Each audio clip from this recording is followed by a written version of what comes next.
We are live. Right, so let me just do my little checks just to make sure. It's very strange when you can see yourself pop up. That seems to be an existential concern. Okay.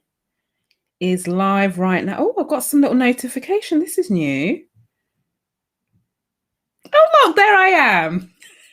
I can see myself. Right. Right, Rajkumari, just to get us in the mood, as I said, I'm not religious, I am more spiritual, but I do love gospel music. So I'm gonna, but as I said, I don't want YouTube muting. Oh, hi, Hannah, you're early. So yeah, I'm gonna play some gospel music, Hannah, because we need it. Oh, Lord. So I was just saying, so because I don't want YouTube to mess around with this live, right, I'm playing covers so we don't get copyrighted. So hopefully this means that we're safe. So I'm just going to get out my phone and you're just going to see me like just lose myself in I might just spend the entire hour laughing. I don't say anything. I'm just going to laugh. I know, I'm going to try and mute it. Do you know what I mean? I'm going to try and mute it. Right. So let's see. But before, let me just make sure we turn it down because we don't need to see the adverts or hear the adverts. Let's see what we've got going on. Okay, hold on.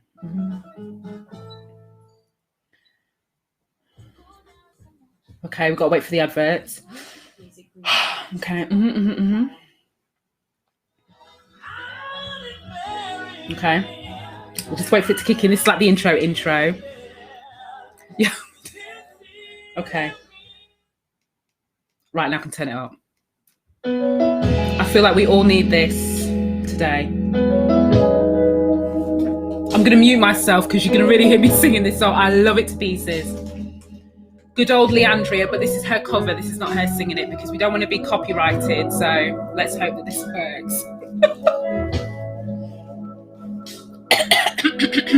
In my mind, I'm the singer.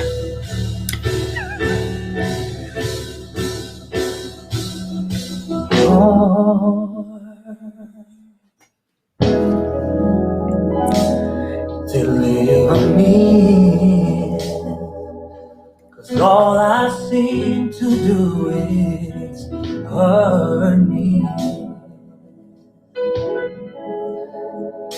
Hurt me.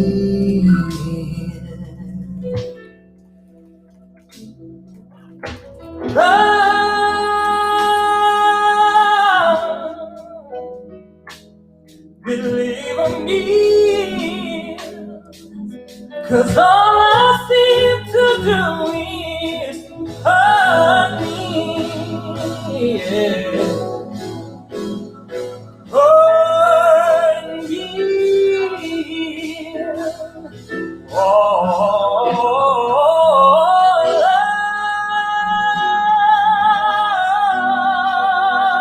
Lord, deliver me, yeah. 'Cause all I seem to do is hurt me, yeah. Hurt me,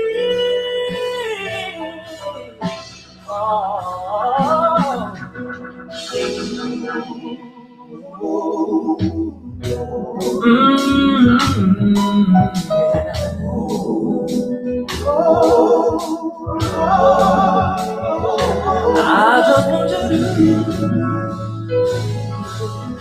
give up me.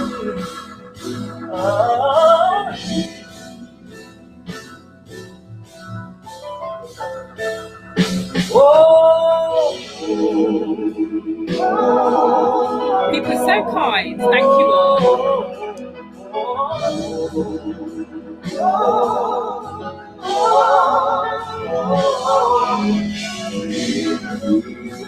Restore me, love.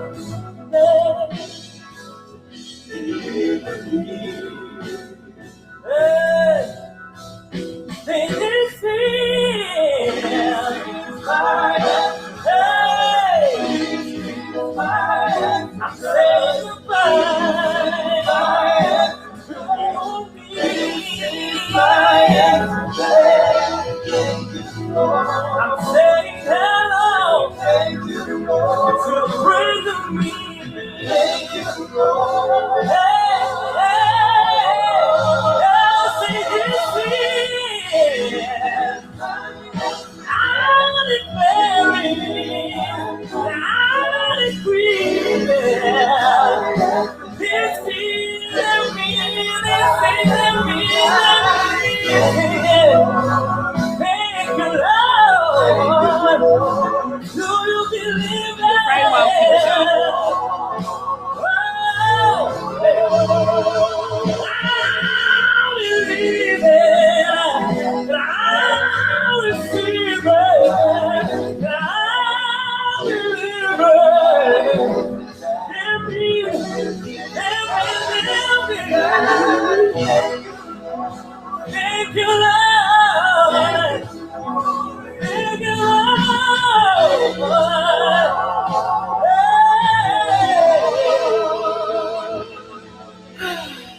There we go. I just felt like I needed that. I can't tell you. So this group, they're actually a Korean gospel group that I found by accident last year.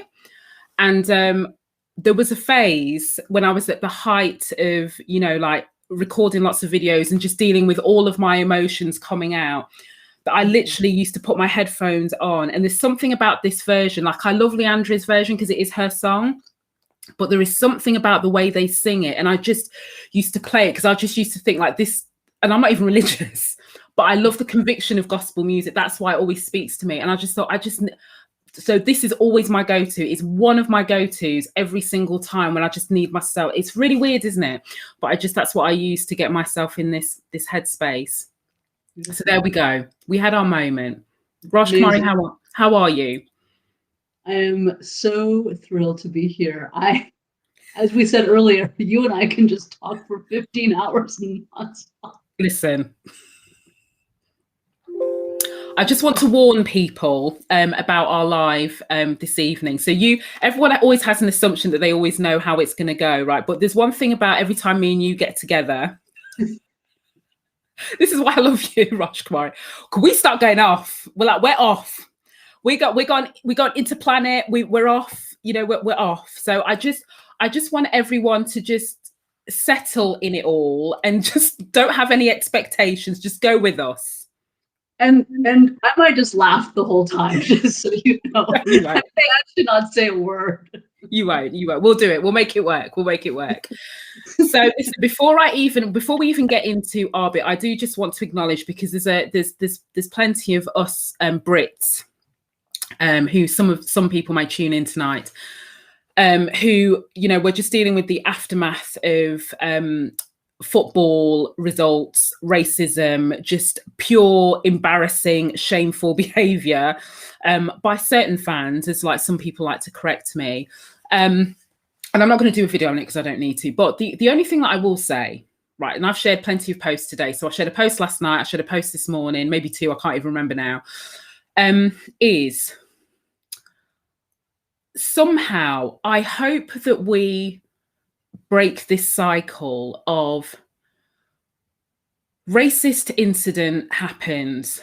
We all get shocked, horrified, outraged, etc. We all call out and say they should be punished, X, Y, Z. And then we flip the channel the next day and we carry on our lives.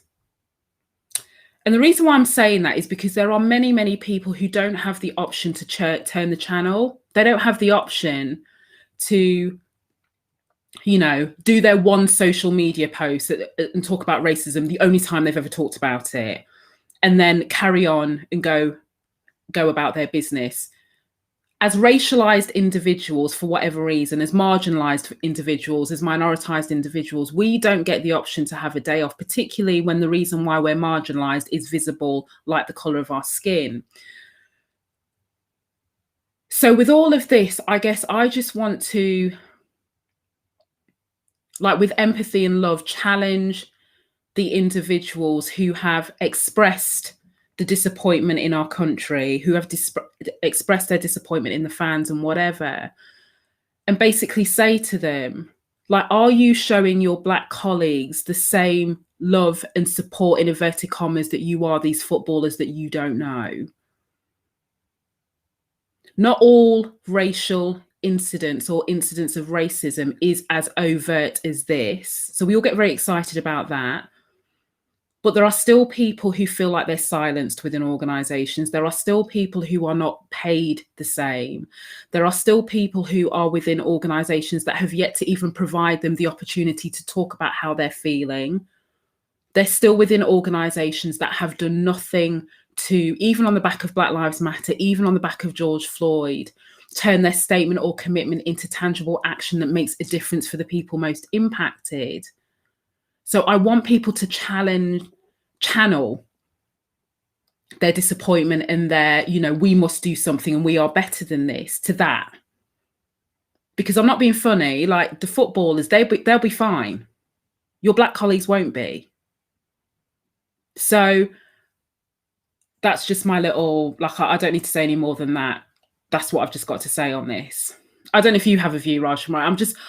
I get a little bit tired, and I'm just a bit like, for everybody that, you know, when I get lots of messages, oh my God, Shreen, it's so terrible. I'm a bit like, yeah, hold that same energy then for people in your organization. Exactly. I mean, the question becomes, how do we stay in relationship with our rage? And to your point, exactly, channel it so that we can step into places of allyship. That's the key piece, rather than discharge it and decide to do an insurrection. I know. And it's the same cycle. And I think, and partly, I wonder if I'm in the mood today, do you know what I mean? Because I do feel quite heavy with it all. Do you know, so I'm acknowledging, I'm just like projecting onto everybody else. The gospel music back on. Yeah, do you know what I mean? I'm just like discharging to everybody. But I do sometimes, I'm just a bit like we always go through this cycle here in the UK. We're always shocked about the level of racism. We always, you know, same over and over again. But next day it'll be something else. How do we shift this? How do we change this? I don't even know, Rajkumari. This is why I'm looking to you for all your wisdom, because Lord knows you got plenty. Do you know what I mean? You got plenty of wisdom. But in context of our life today, so let's bring, you know, because it can kind of connect, but you're just going to bring it today. Is of course, as you know, I am a massive fan of yours. What's really interesting is just by way of context. So I shared an article that you did for Fast Company last year. Right. I know. So had no idea who you were. I know. So I shared your article because I was like, oh my God, look at this woman talking sense. I like people that talk sense. I was like, look at her talking about sense. Because your article was about exclusion and you introduced epigenetics, but it was more about, you know, the impact of exclusion, and you gave some examples of people being silenced in meetings. And I haven't read this article in a year, but look how I still remember, just to say, and I read a lot, right? So this is some of the stuff that you talked about, and I was like, look everybody, you know, is this? And everyone was like giving their stories, and I think I even tagged you if I could have found you at the time and tagged you. Then through some other strange connection, we got connected, I think via Margie actually, and then we did, didn't we? This was ages ago. Like, this was purely last year. And didn't my PR firm like say, do you know anyone in England? Yes. So we had basically. I'm like, yeah, this never met her, but go contact this person. Right. So we had, oh look, somebody knows you. Here, look at this. They're all sharing your stuff. So so we had all of these separate avenues that kept bringing us together, like completely connected. We had no idea who we were. We were just always bringing. And then we had this I don't know what we were thinking. Like, we had this video call with Margie. So anyway, like the last 15 minutes when we were supposed to finish the call, we were supposed to finish this. We've been on the phone for like an hour. We meant to finish this call. And I said something really random. And then we went off. That was it. We went into some spiritual. It was spiritual. It was about Buddhism. It was about perception. It was about, you know, so we just went off. And then the rest is history. And I thought, who is this magical human? Because clearly we can talk in all dimensions. Yes. And, you know, and the fact that you did a soul painting. And yes. So and this is the thing, like I love most about you is because you've seen all these aspects of my personality, and there's so many things that, like, there's people won't believe it, but there are aspects of me you have no idea about, but we'll tell you more this evening. But there are parts of me, but every time I talk to you, and whatever random things is going on in my head, whether it's of a cosmic nature or whether it's of an earthly nature in terms of all of this BS that we're dealing with, there is no delineation with me just being able to talk to you. And then off we go. Yeah, absolutely. So I always want to give you, like, you know how I feel, but I just want to always give you praise for that, because I don't, there's not many people, and don't forget, I trust very little. I'm a very private person like that. So there's only a few people who know certain things about me. So the fact that you're one of them and we've never even met is just, that tells you a lot about you and your energy, you know. So I'm all about, you know, sometimes like it's vibrations, it's frequencies. We were oscillating clearly on a certain frequency that found us, you know, connecting, and hence this conversation has been in about a year in the making. So that's like the whole, this is me collectively gassing you up. So this is like to the nth degree, Rajkumari, about your fabulousness, but I'm just giving people some insight into therefore the depths of which we're going to get into this conversation. Someone's chopping onions sitting nearby. what's happening. Even though I think alone, it's very confusing. you don't you worry about it. So I am I don't know a lot, so I'm going to be really honest. So I'm coming from a place of not knowing a lot about your work. I only know the impact of what you do based on the impacts that you have on me every time we speak. So that's the only place of knowing that I come from in terms of your work. I have mentioned before, so this is not new news, that I am a descendant of enslaved people and didn't know that for a very long time. And I've also in really separate conversations talked about the fact that I have such a visceral reaction to anything to do with slavery, like a real, like and I've had this from a very young age. This is not like my adult processing stuff. This is from when I saw, we used to have Roots on VHS. I have never seen all of it. So this is old school. I don't even know, when was Roots? Like the 80s? I don't, because never remember when that is. I was watching it in high school. I remember very clearly. I spent my lunch, after we watched like 2 hours of it, or maybe 1 hour of it. Box sets like that, isn't it? It's like, how many VHS tapes can you get? Exactly.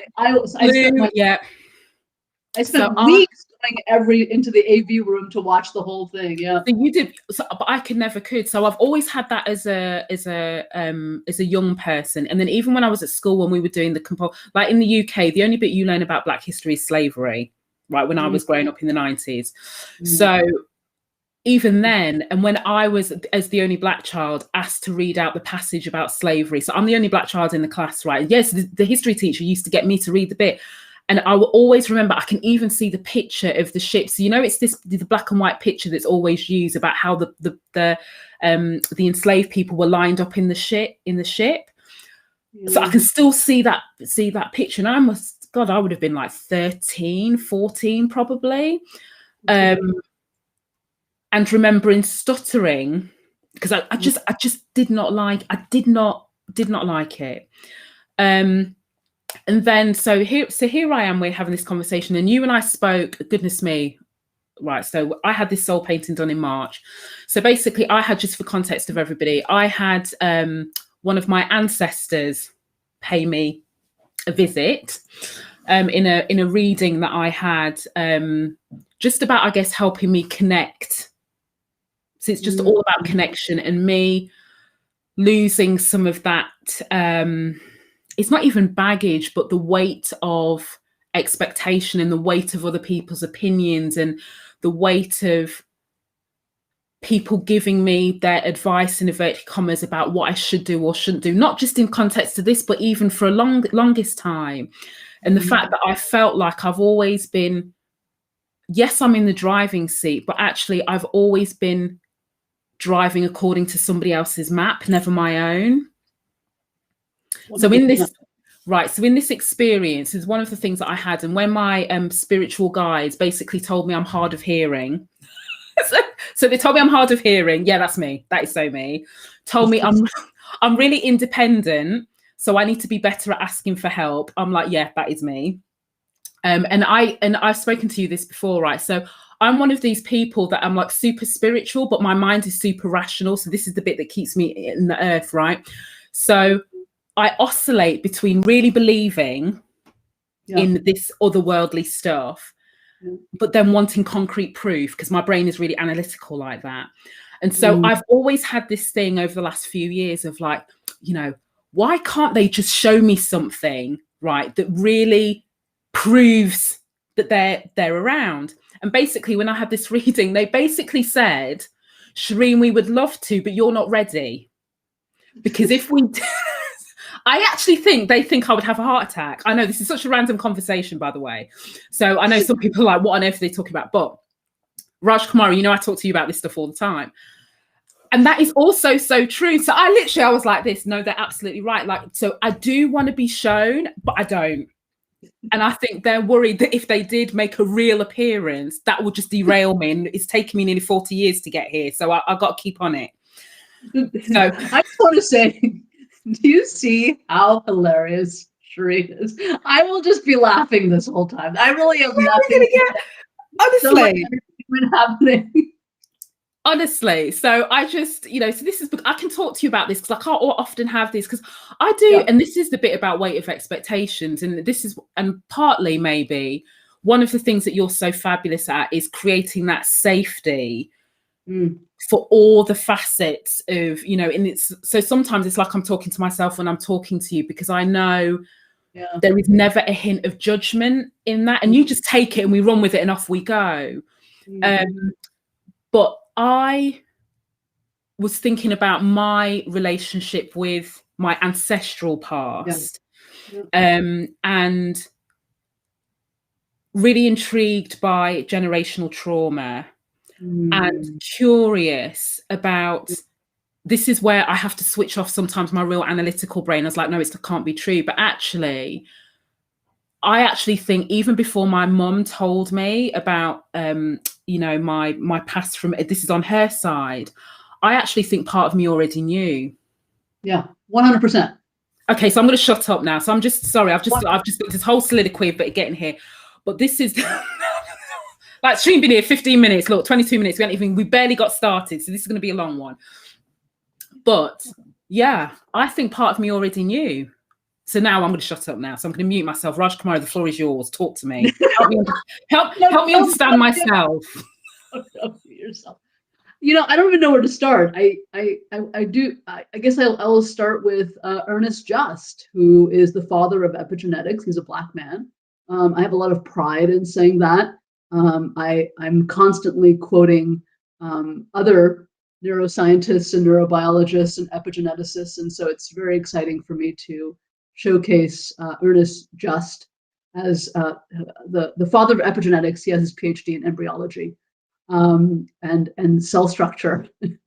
This is what I do in the evenings. I read white papers on the quantum holographic notions of mechanical Kundalini energy rising. This is why I love you. Like, love it. 35 pages. I'm only 25 in, but it's fascinating. In any case, so I think let's start with some data. Which may or may not be true. I think when we look at some sources, so Resmaa Menakem, for example, who's the author of My Grandmother's Hands, Dr. Joy DeGruy, who's the author of Post-Traumatic Slave Syndrome, and Rachel Yehuda, who has done some incredible research, especially in 2016. Her work was showcased by NPR, etc. And all of these individuals talk about how we carry centuries of generational trauma in our cellular biology. Resmaa says it's 490 years. Dr. Joy DeGruy says it's 300 years. And Rachel Yehuda says it's 210. So pick your centuries. I think it doesn't really matter, honestly. And I'm going to just go wild here because I can with you.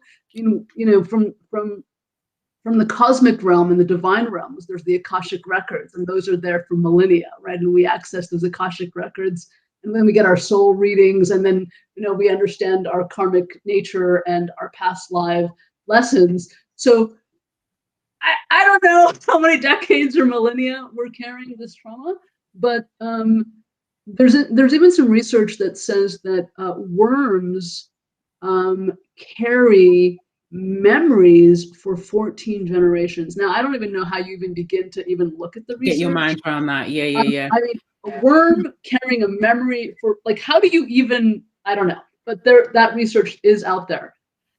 And the reality is, how is this impacting the world that we live in? How is this impacting organizations? You and I are working within organizations all day long, every day. How is this impacting psychological safety within the organizations? How is this impacting foundational cultures of belonging that we're so inspired and determined to create every single day, right? And when we start to look at our own historical archives, the fact that some of your ancestors were in fact enslaved humans, mine, and I'm going to get graphic. So for those who need to protect themselves, please do. Please mute yourself, or what? Not mute yourself, but what is it? Turn off the volume. Yes. Yeah. Mute us. Yeah. Yeah. Exactly. Yeah. My descendants were thrown into fire pits alive, right? That's bringing up a lot of emotion as I just say that out loud. When I was in New Zealand in 2018, I did a 30-day retreat, or whatever you want to call it, with the Maoris. And there was a moment when we were sitting outside and we were working with our bodies, and the woman, Atarungi Muru, she said, okay, now take your fingers and squish your eyeballs right here. And I couldn't really hear because there were 40 people. We were all in a circle. We were outside. It was windy. So I was like, okay, well, I guess we're squishing our eyeballs. Okay, so I closed my eyes and I squished the eyeballs and I just held it. And this is actually a point where you can access past lives. I didn't know this. I didn't know. Oh, I didn't know that. Okay. Yeah, and so I did that. I was squishing my eyeballs. Don't squish it too hard, but squish enough. And all of a sudden I started seeing flames. And then all of a sudden I started hearing women screaming. Now, this was kind of a mind-blowing experience for me. I didn't know what was happening. Then she later said that this was a way to access past life information. And, is that in our cellular biology? Is that in the morphic field? Is that in the divine consciousness, in unity consciousness? Where is this information? How do we access it? And at the end of the day, what is it that we would like differently for ourselves, for the ones that we love and those that we work with, right? And that for me is always the question. How can we, Aristotle talks about this concept of entelechy. I love this concept of entelechy, which is the moment before potentiality manifests. It's that. Okay. It's like the wave that's about to crest, and it's like, how do we nourish and feed that moment before the potentiality manifests into whatever it is for ourselves. And I have just kind of gone off wildly and crazily. Oh no, listen. So I'm going to pick up on because I'm going to get even more wild and crazy, right? So I told you. So this soul painting that I had was in March. Okay. People are quoting articles from medical journals right now. I don't even know what that is. This is great. I love it. Listen, I tell you, we have a very open-minded community here. Like, I love it. So when was it? 2000, and so hold on, this is 2020, right? So 2019, right? So a year before I did my videos. Because as I said, I've always, like every human being, we're always searching for something, aren't we? I'm so typical from that, but like I so fit the stereotype of the individual, like searching, particularly when you've gone through certain changes from a career perspective, whatever, and it's just like there must be something more. This can't be it. Yeah. Right. So I'm one of these people that always says, right, this can't be it. And I had, goodness me, what's it? I've forgotten. There's a name for it. It's not past life regression stuff. It's not that. It's something else. I've forgotten the name. But basically, anyway, so you're hypnotized. I'll remember. It will come to me some point later on. So you're hypnotized. And I remember talking to the therapist, and I was like, listen, what if I'm one of these people that can't be hypnotized? So we had this whole 10 minutes conversation. She's like, Shireen, just get on the bloody couch. And I was like, yeah, but I'm just saying, because I'm coming ready. She still keeps them out. I don't know you, and I could so imagine you having this conversation. Oh my God. I was like, listen, what if? Because I was ready, right? So anyway, so we do this whole thing. So then she goes and she's meant to, there's a certain, as you know, when you do these things, there's a certain point that it starts, this whole thing. But what happened to me was, as soon as I closed my eyes, right, I was in. So I'm going to paraphrase. I'm going to be in because I can't believe the level of sharing that I'm doing when this is going to be off it. I love it. But no, because I can with you. This is always the way. It just so happens that we've got people listening. So I was in. So basically, I'm going to try and skip over certain bits. But before we even start the bit where you're properly meant to start, she was like, right, what can you see? And I was like going, there's a guy in a loincloth on an island. Right, so didn't really think of it. She's like, what's he doing? I said, I don't know. But I said, he's coming out of the vegetation. So it's all like jungle thing on the edge of this beach. And I said, he's just stood there, but behind him is this like, and I was very graphic because I can still remember it, which is really interesting. So I don't have a photographic memory, but for stuff like this, I seem to remember a lot of detail. So I said, there's like this massive Mayan temple. I don't know how I knew it was Mayan. So it's really triangle. There was like holes which were like caves that didn't really lead anywhere. I don't even know how I knew this, but anyway, so that was that. And she was like, anything else? No. So we moved on. Anyway, so we went off, you know, different times, whatever, came back. Then my cosmic guide made an appearance. She actually does have a name, but I can't remember her name. Like I've got it somewhere. I've got to have a name. Long story short, as we're finishing this whole experience, we end up back in this island. So the therapist is going, right, what's happening? I went, oh my God, this old woman. So it was an old woman, but wasn't really an old woman. She was a visitor from another universe or whatever it is. So I said, what's happening? She said, what's happening? And I said, they're arguing. So he's saying to her, or I think she was saying to him, that you've been human for too long. You've been here for too long. So they were having this whole argument. And so the therapist was talking something about how worlds were created. So she said, right, ask your guide to demonstrate where she's from. I kid you not. So this woman then turned into this massive light. She picked up the Mayan temple and put it in the palm of her hand. That's how big she was.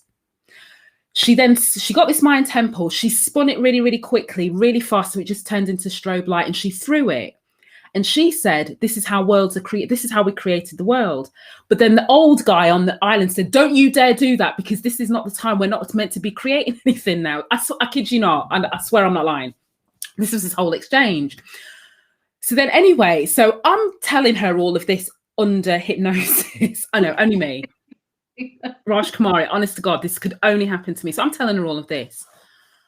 So anyway, as we're meant to transition out now. So this guide has made an appearance. So the therapist is asking the guide questions through me. And basically, the therapist says, you know, what things do you want Shireen to know? And she said, Shireen, and she said, well, one thing to know, that she can never be too big for her space, which is really interesting. So I had all this fear that I was always too much. I always say this, it's like it's a thing that I always say in my mind. I'm too much for some people. I'm too much for this thing. I'm too much. I'm too much. And she said, she's never too much. She's never too big, because I am bigger. And she will, because there was an arrogance in this guy. She's like, I'm bigger. So she ain't never going to be bigger than me. So she just needs to know that she, you know, that's bigger than me. The other thing that she said, that is, as human beings, we have no concept of time. So what she was saying is the span of our lifetime is the equivalent of a blink of an eye in her lifetime. And so, and she was saying, if we knew that, there were so many things that we would do differently, because we have the opportunity to keep coming back and doing it again. So this was like super, super, super fascinating. So I came out of the hypnosis and I was like, is this just my imagination? You know, that I think, do you know what I mean? Because I was like, this is so wild. So first of all, what an incredible story, right? Everybody, like, holy moly. And I mean, I think so it's so interesting. I remember stories like that. I don't remember, you know, people's issues. I remember the stories that people tell me. And that's quite stunning. It brings up Moana for me and Tafiti. And so I'm thinking about the power of the goddess energy and the divine energy. And, you know, I was just recently told just a few weeks ago that we are less than 5% of our soul energy, and that we incarnate on Earth. This is not generational trauma in the workplace. I know. I'm so sorry. I did listen. I don't know what happened, but this is exactly what happened. I'm so sorry. I said we'll come back. We'll come back. I'm sorry. I did warn people. This will come. Just stick with us. We'll come back. But I knew this would happen. You see, I'll start telling you stuff. But we are only less than 5% of our soul energy, and here to do exactly what you just said. In that blink of an eye, you know, resolve any karmic issues, get some lessons going. And I think for me, what's really fascinating is I understand this planet to be actually one of the only, if not the only, but one of the very few again, if not the only planet where we come to practice limitations. And then Yes. this actually is the perfect segue into belonging here, and then we'll get into transgenerational trauma. Because, I was just telling someone, I think I was telling Claire Walsh, actually, that... Hi, Claire. Yeah, who works in my team, who is fabulous, by the way. Hi, Claire. They will love that we have shouted them out, because Claire likes to hide behind the scenes, but Claire works with me, amazing individual. So this is for you, Claire. So we were just chatting back and forth via email, and I was just like, look, nobody cannot not belong. Mm-hmm. That is not possible. What we have instituted instead are permissions of exclusion. Oh. And these are the rules that we have established as belonging. And these are incredibly detrimental to our nervous systems, to our health, our immune systems, our endocrine systems. Our blood is impacted by the generational traumas of belonging. There's a great weird book that I adore called Holographic Universe by Michael Talbot, super old.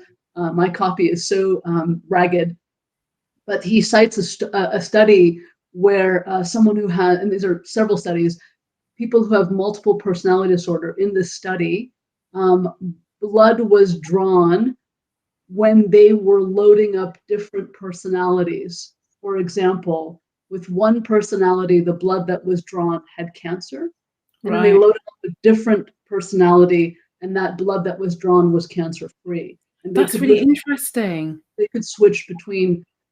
So that speaks volumes to the mindsets that we carry within us and how it starts to form and shape the expressions of who we are. And so when you step into spinning the Mayan civilization and creating a world, like, we can do that. Apparently you're being told not to do that, so maybe hold off until you gain a little more. She said, we're not ready, apparently. But I think you said, is this just making it up or is it visualizations? This is the power of creation. I think we don't truly understand the alchemy at our fingertips. That we are, in fact, alchemists, period.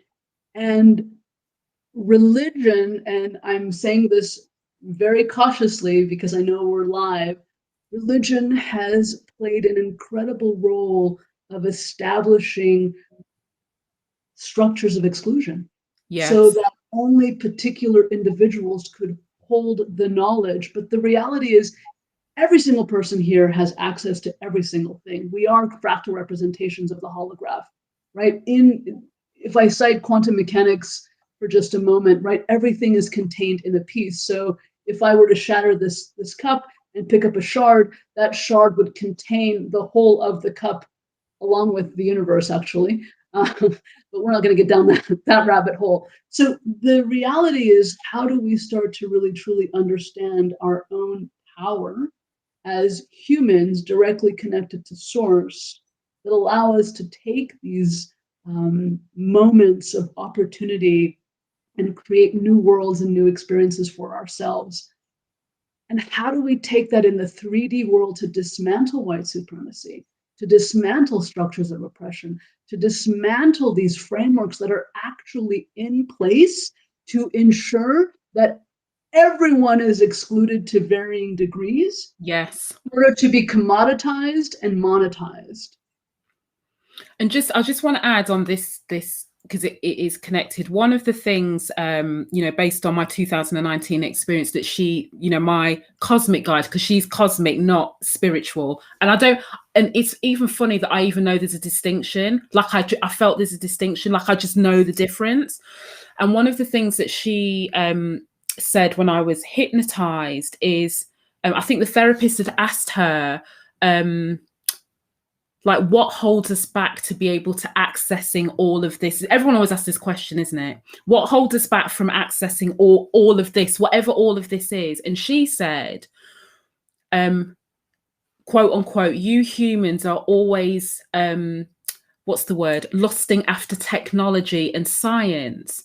And she said, yes. What's happening is as we get more technologically advanced, we're moving further and further away.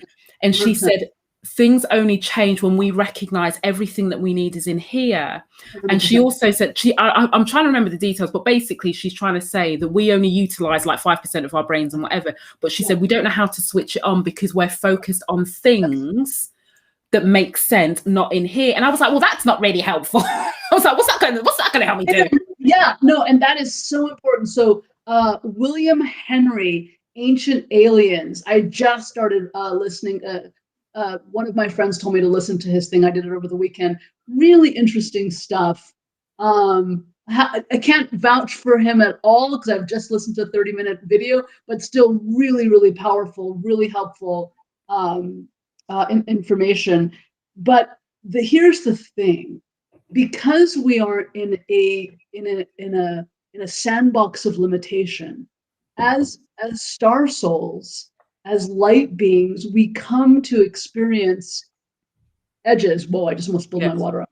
We come to experience edges because it is a sacred thing to actually hold something and be in relationship with it in real time, right? But the question, the issue that has occurred, in my very humble opinion, is that because we are an alchemical process, because our body houses, as you said, both the quantum dimensions of everything available to us, while simultaneously in a dual state of connection, the duality state, right? On, off, this, then, this is a cup, this is not Rajkumari type thing. The reality is that this has given us a neurochemical experience.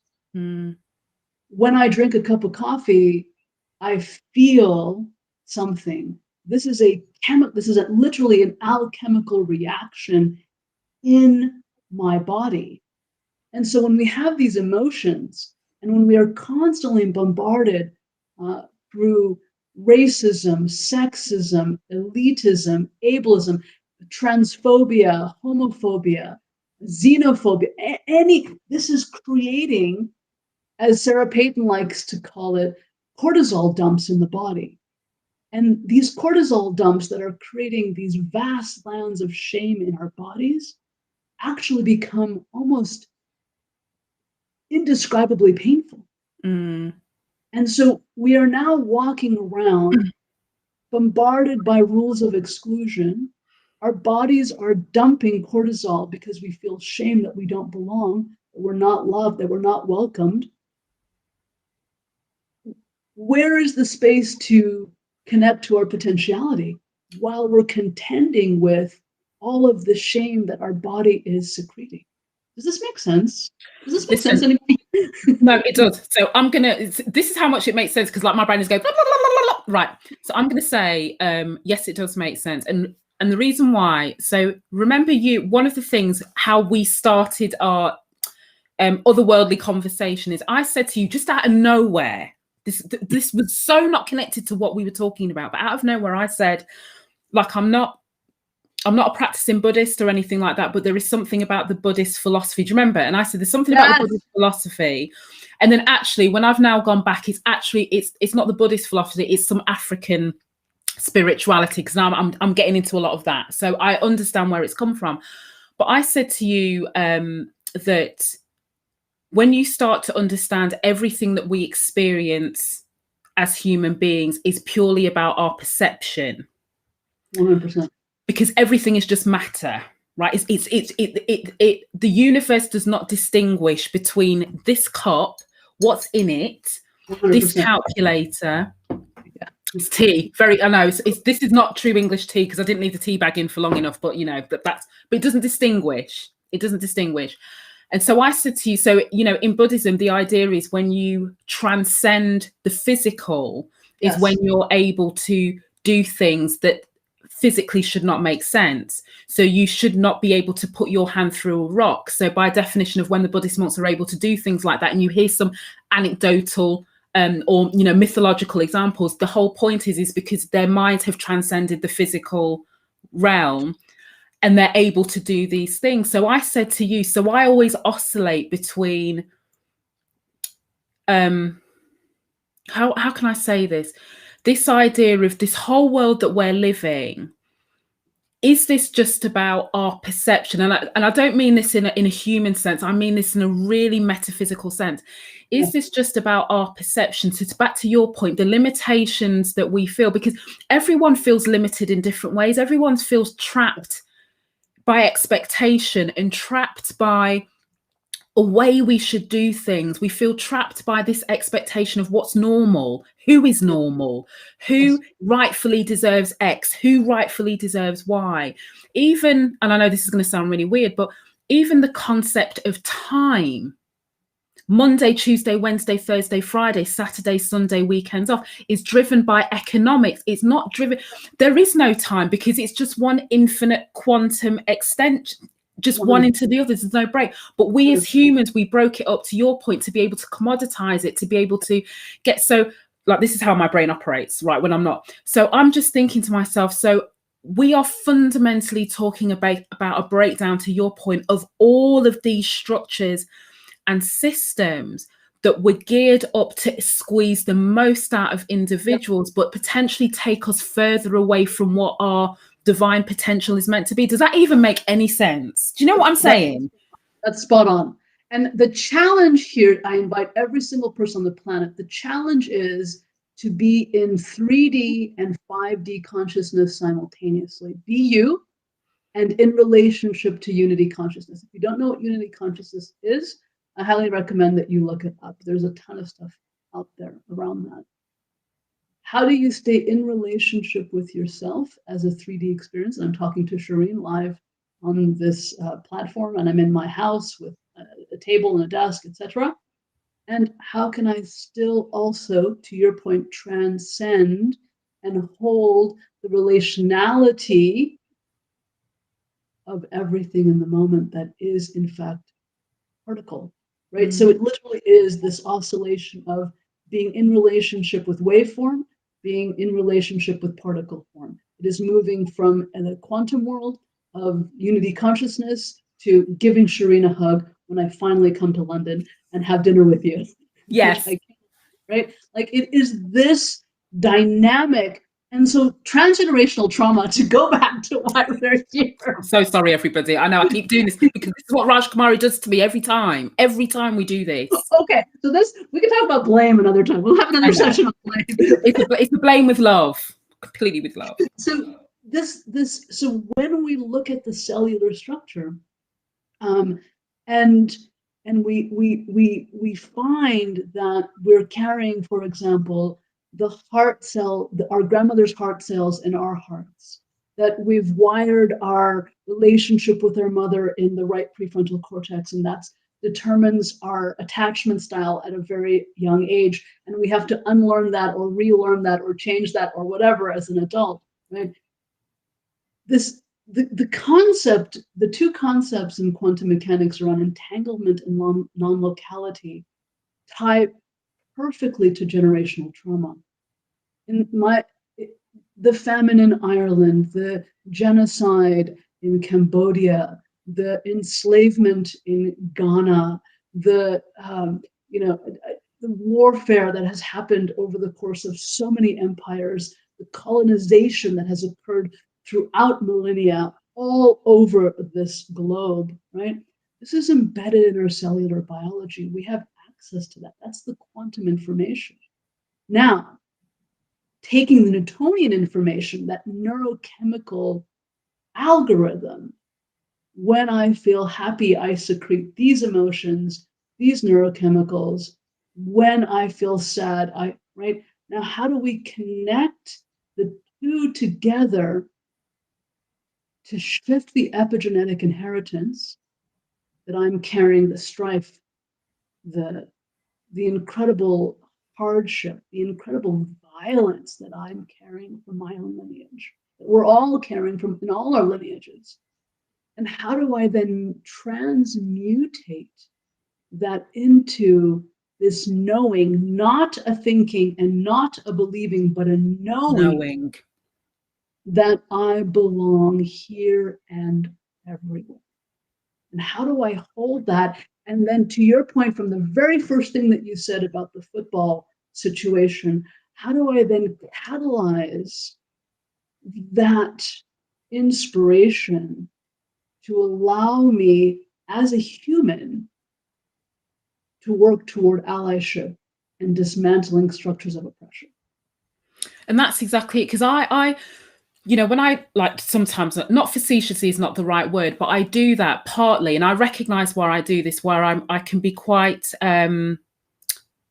like humorous to deflect, right? Is because I still, either this whole conversation, when I play back, I'm going to be like, Shireen, I can't even believe you said all the things that you said. Like, not that many people know that, and there you are doing it. But I do that because there's still part of me that thinks people are just going to think I'm really weird, and I am weird. Because I am weird, like, do you know what I mean? And I'm probably not in it belongs so well. Yes, in the quantum thing, I'm not. I'm just me. But in context of the society we live in, like I don't fit in like that. You can't put me in one little neat box here. You can't. So I don't fit in, and that's what I mean from that perspective. But what I found massively interesting for me is, in the same way that you and I connected, and we have lots of conversations like this, I seem to find people who, once we start to get to know each other, even at what I call quite a distance level, I find people who are into spirituality. I find people who use tarot cards. I find people who, I have a sales coach in LA who is like up here helping me to, get my mind stuff. But what's really interesting, we connected completely randomly, and then he will tell me books to read that is so up my tree. So we'd start having these conversations. One book he told me to go and read is called Untethered Soul, I think it's called. Yeah, it's about voices in your head, and I'm like, oh my god, I have that. So it's really interesting that you end up some way connecting with people who have. That's why I always talk about frequency and and vibrations. But then sometimes part of me actually says it isn't that everyone else is not of that. It's for those people are maybe closer to being able to transcend. So it's all about scale. We're all on the scale. Do you know what I mean? But some people are a little bit further on the scale of, and so there's pockets of this sort of activity, because to your point, we're still trying to reconcile the us in this moment versus the us that wants to transcend into something that can't be contained in the, does that make sense? Totally. And versus the us that from 300 years ago suffered an incredible hardship. Right?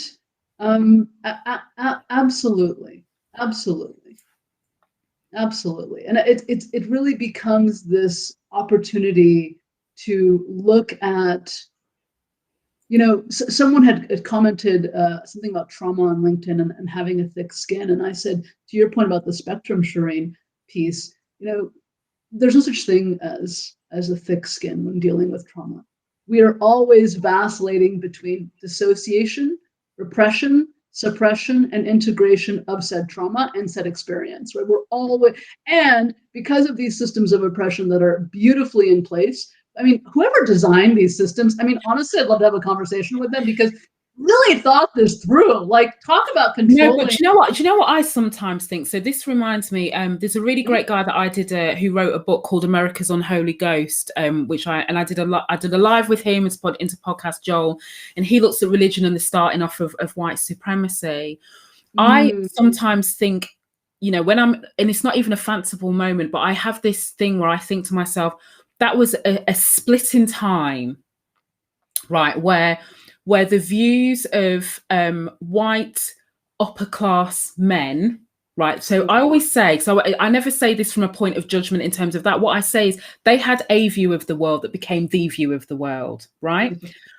Imagine if that split in time, that did not become the dominant view, but we had those indigenous, whether it's indigenous Africans, whether it's indigenous Native Americans, whether it's indigenous Aborigines of us, and that became the view of 100%. The world.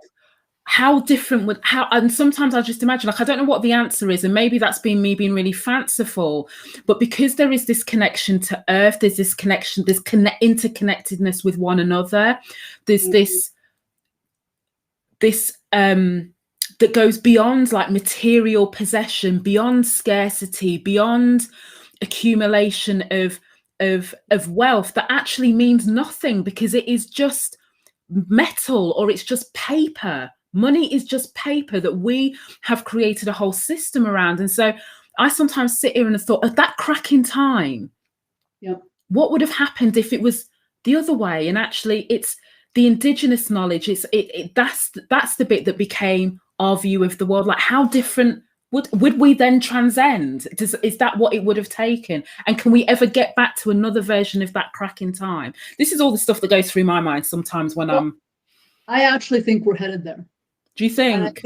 I don't know if we'll get there in my lifetime. Yeah. But I think we're absolutely 100% there. And there are moments when I write really snarky, sarcastic comments on social media in my head because I could never actually write. Sometimes I write it and then I got to delete it because I thought, so I can't be dealing with the smoke because someone doesn't come for me and I'm just going to come for them right back. It's not good. Do you know what I mean? Yeah. Got my door to look in. To your point, I don't remember what that show is that was on a few years ago where it was about when Germany had actually won the war. And so Nazis, I don't remember what the show is called, if anyone can pop that name in. But so the Third Reich was actually running the world. And then Japan, I think Japan owned like the West Coast of the United States or something like that.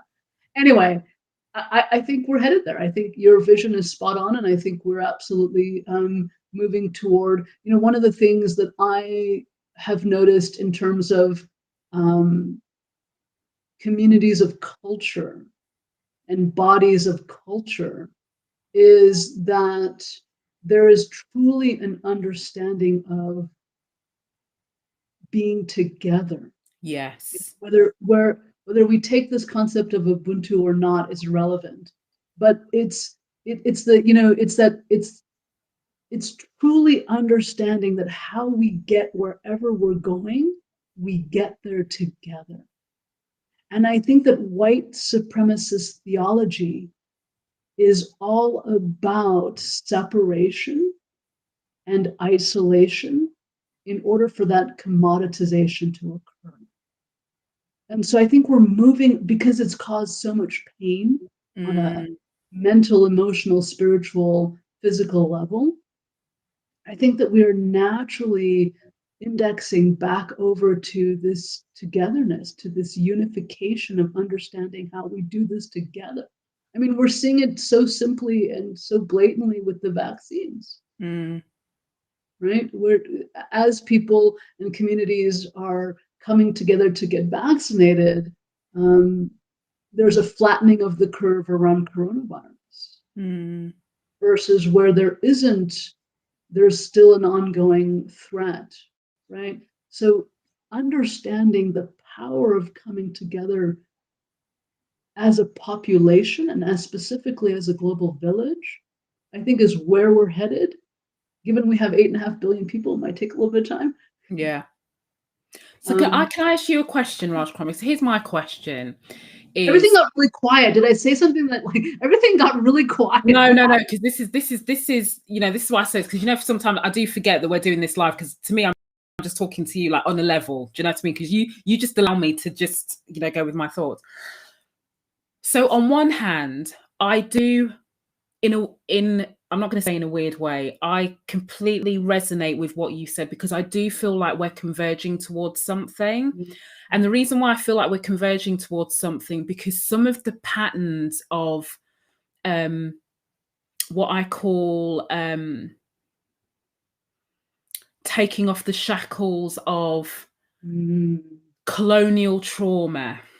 Yeah, nice. So, and I'm particularly struck, and I don't know if anybody's paying attention, because I like to keep an eye on what's all going on, four corners of the world.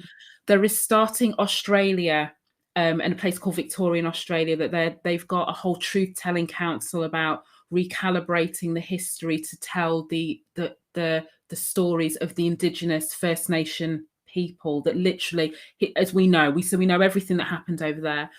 And you are seeing that. So, all of this idea of land back, of property back, of artifacts back, of people Yeah. migrating back to their home. And when I say home, I don't necessarily mean it's like one generation. It might be 2 or 3. There's a definite feeling of even those people go back to that, we're converging to something very similar. But at the same time, I am also very cognizant of white rage. Yeah. I'm very cognizant of fear. Yeah. And I'm very cognizant, for me, of conversations that I have, particularly with white people of influence.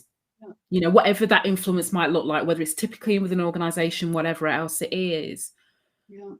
That fear of, what does this mean for me? Mhm. That fear of, Exactly. we're going to get left behind. Exactly. That fear of difference, that my generation may not be here because, quote unquote, you black and brown people are here to take over. So that's why there's so much intensity put on proportional representation. So you people talk about this a lot. My argument is, well, if race and ethnicity is not an issue, why does it have to be proportionate to anything? Because let's be honest, the amount of white people in certain leadership positions is not proportionate. You're not matching that proportion, but that doesn't matter. So why are you even putting conditions on how far we dismantle racism, how far we readdress the balance of allowing everybody to participate, of everybody to have action? So I actually see us, not to use footballs because it's an extreme example, but covertly, I see people digging their heels in, like saying nothing. So they're not actively doing anything that would seem like it's racist behavior, but they are certainly blocking certain things from happening. And that is becoming more and more apparent under the resistance of people to have certain conversations, to make certain changes that you and I both know. Some of these structural changes of oppression, of marginalization, of exclusion can be changed overnight when we see the speed in which we globally adapted to coronavirus. Absolutely. So that tells me it's deliberate. So then I'll ask you this question, and everyone else on the call with us: what is the most addictive drug that exists on this planet? Oh, I don't know. And it's number one, and then there's a number two, and then I have no idea what number three is. Oh my God, tell me, because I'm not even going to guess, because I'll get it wrong, so I'm not going to guess. Power. Yeah. And the number two is sugar. I was good. Well, listen, I was going to say sugar because this is my issue. Do you know what I mean? I need to just cut it out. No, it's not good for me. Do you know? I know. But power is so addictive, and it explains so much about political power, dictatorship. And it explains that, and how we'll do anything to make sure that we continue to have access to it. But it comes from a narcissistic wounding. That's where it's coming from.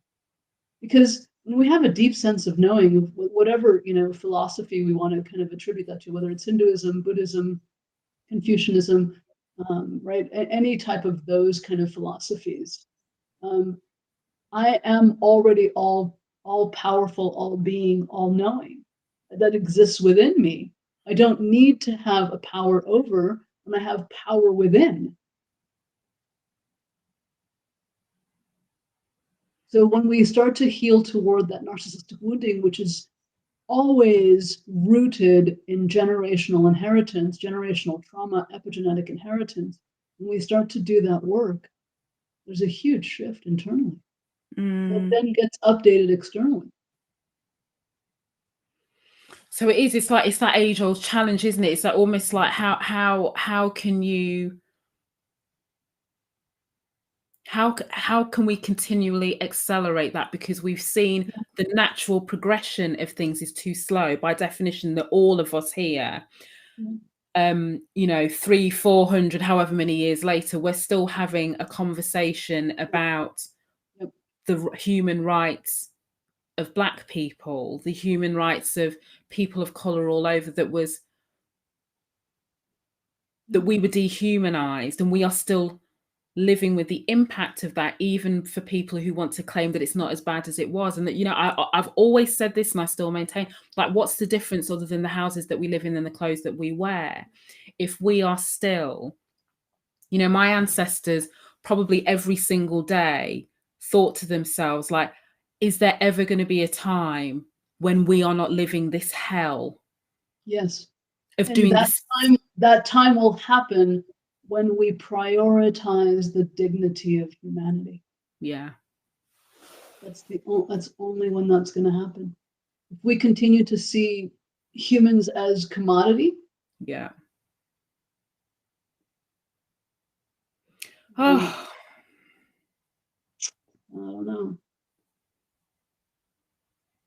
But it, you know, it's, I mean, this is the work that I do, is, you know, having these biology of belonging boot camps and this Understanding Humans at Work series. Like, how do we start to drip back in the inner knowing and the inner dignity and the choice to see our own intelligence, our own potentiality, who we can become, outside of the constructs that are designed to keep us inside. oh. Rajkumari, we've been going for 1 hour and 7 minutes. Wow, that flew by. Honestly, and the part of me wants to, like, go, but, you know, and I want to take up, but I'm not going to, because we're going to be announced. But what I am going to say before we even get, so I'm going to play I've got another one of my, like, covers, because I don't want this conversation clipped.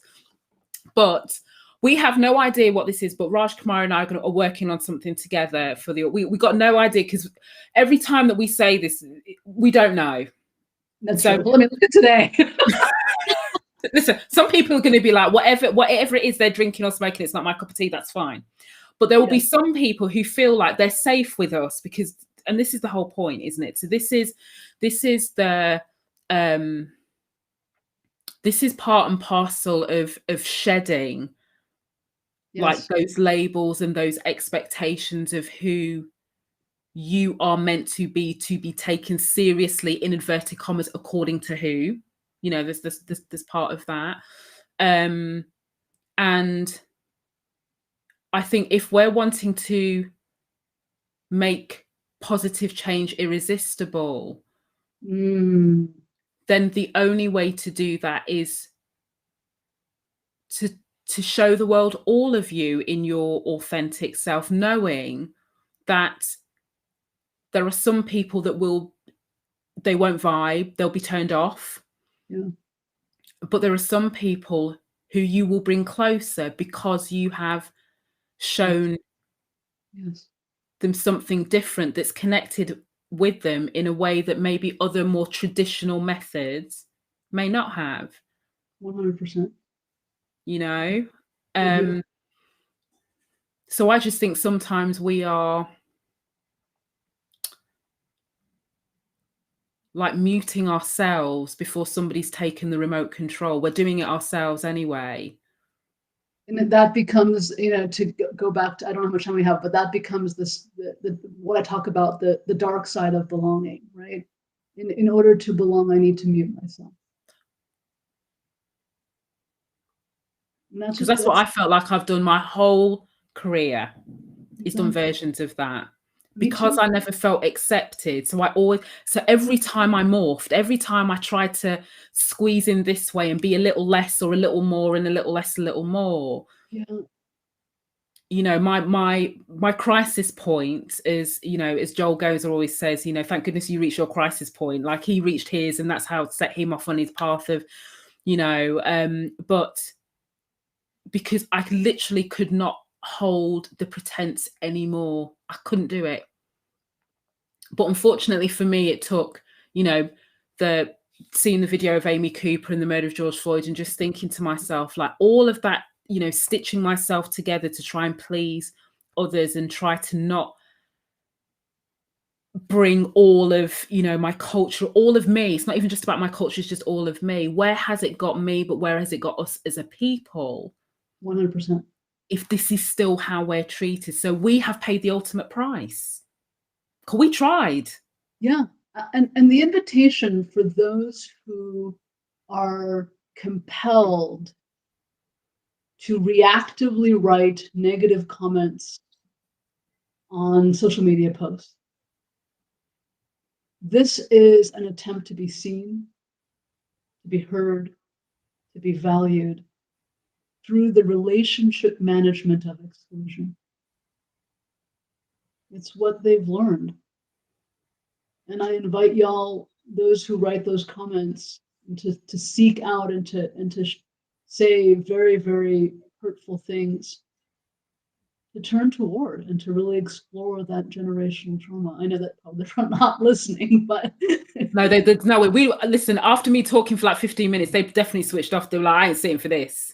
But no, you're absolutely. But even sometimes though, it doesn't even have to be extreme. It's like when you have a negative reaction to somebody sharing their experience or something that completely differs to yours, and I'm going to center those of us who are most impacted by what's going on in the world. So I don't mean that in a general sense. I'm genuinely centering those of us.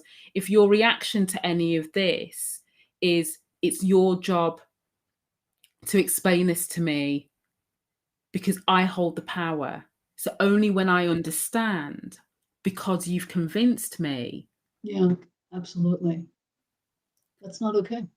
That's not okay. That's not okay. That does not hold the priority of the human dignity in light. No. Oh my. How is everyone feeling on this call? Oh, I know. I'm so sorry. Look, so I'm going to play a little bit of music. I'm going to play some music. So I'm going to play one of them. It's like 3-4 minutes. So we can do that. So I'm going to pull up some questions. Has anyone got anything? Just listen. Have we just weirded you out completely? Because like Rajkumari and I, we can sit in this pocket. I trust and believe when I tell you we can sit in this pocket for like hours, hours and hours. Oh, let's be clear. We have, and we do. We've done it plenty. There, we have. The only difference is we're now doing it live. Like we didn't used to before. We're like literally like we gotta go. Do you know what I mean? Our time difference doesn't allow us to keep it going forever an hour. So you're bright and breezy, and I'm falling asleep now, Rajkumari. we got to stop this now. But yeah, so I'll let me just play it. I'll play a little something. Then I'll flash up some comments because if people are still around, and we like haven't. Unfortunately, I do have to. Right. All right, this is adverts, so that's fine. 2 ads. You got to love YouTube, haven't you? The #1 app.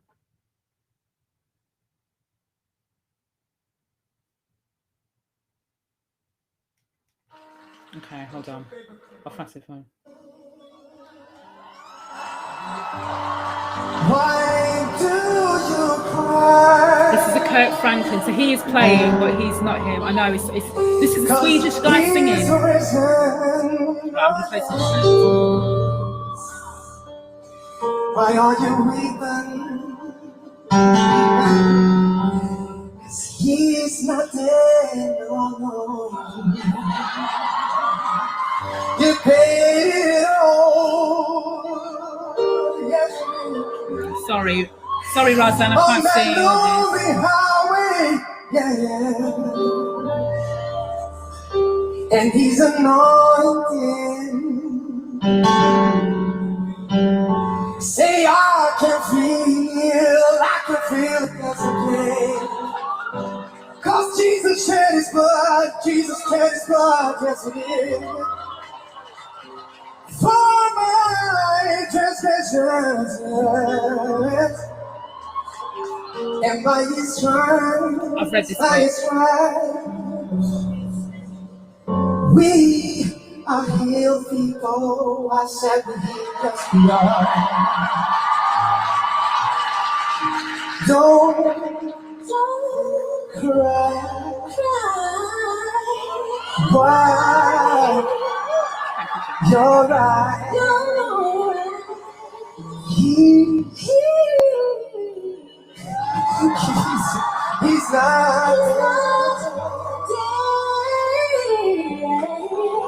So sister, don't cry. My brother, you don't have to cry.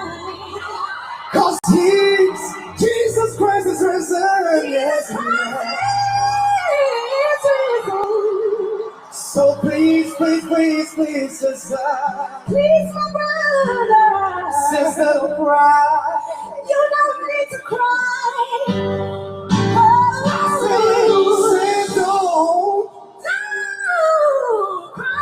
Don't cry. No need to cry.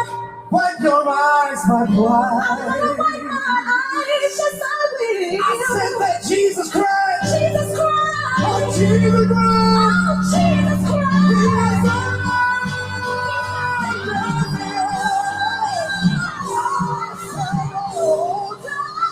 Say, don't you cry, no. Say what? Wipe your eyes, wipe your eyes. Sing again. Jesus is. Say, sing again. Jesus is. He is alive.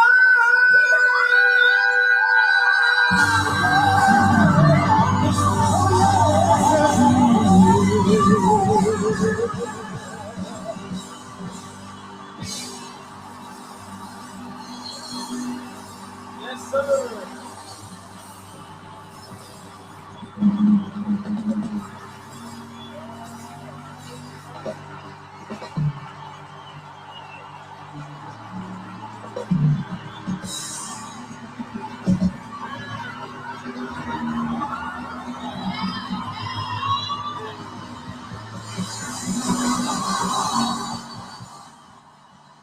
There we go. I think it's time to finish. This has been incredible. Thank you so much for this conversation. Thank you for doing it live, and thank you everyone for being here with us. This has been incredible. Yeah, I never shared the eye squishing thing publicly, so I'm a little terrified. So much. This is one of those, right? You know, when we stop recording and we're going to be like, did I really just tell them about my cosmic visitor? Did I really just tell them about the spinning of the, you know? But you know what? Clearly, as we said, that sometimes you there's a moment and you just have to go with it. Exactly. Remember what you said about the no, you don't question, because it's the analytical questioning. Yeah. That, you know, and so maybe there's a we don't know who will, you know, I think Dean said somewhere in here, we have no idea you know, who will resonate with this. Exactly. You know, and even if it's one or two people, it doesn't make a difference, because again, I give you such a big hug. This was incredible. Thank you so. No, you're very welcome. You're very welcome. And thank you everybody for being part of just listening. And I know we go off in so many random tangents, but that is also freedom, isn't it? The ability to do that. To be unguarded and to just say all those things that you're just thinking like nobody else is going to really understand this. And I hope people can keep recreating the flowingness of the conversation we had. It doesn't matter whether you 110% understood. That doesn't matter. Mm-hmm. Still connect with people even if you don't 110% understand. That's that whole point, isn't it? It's the ability to just share. So that's my takeaway from our live, Rajkumari. Thank you so much. So I will stop recording now. We've played my little gospel music, so hopefully YouTube will not give me a copyright note. They're such so-and-sos, do you know what I mean? Like definitely trying to, you know, like rain on my parade, but hopefully not today. Oh. Cool. All right, thank you all, and we shall end this now.